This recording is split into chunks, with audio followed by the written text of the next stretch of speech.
How to buy UST on KuCoin with debit card full guide. Most people get this wrong, but buying UST on KuCoin with a debit card is fast and straightforward. You won't believe how simple it is to get your stablecoins ready for trading. First, log into your KuCoin account. If you don't have one, sign up and complete KIC verification. Link your debit card in the Payment Methods section. Make sure your card supports international transactions. Next, navigate to Buy Crypto and select UST as the cryptocurrency. Enter the amount you want to purchase in dollars or UST. Choose your debit card as the payment method. The platform will display the final amount including fees and the exchange rate. Confirm all details carefully.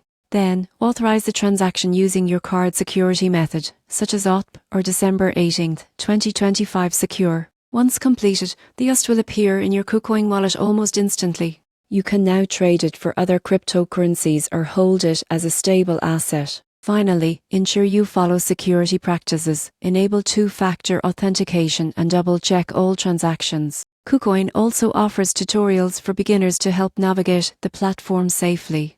In conclusion, buying UST on KuCoin with a debit card involves logging in, linking your card, selecting UST, entering the amount, confirming and receiving the coins. With these steps, you can quickly acquire stablecoins for trading or investment.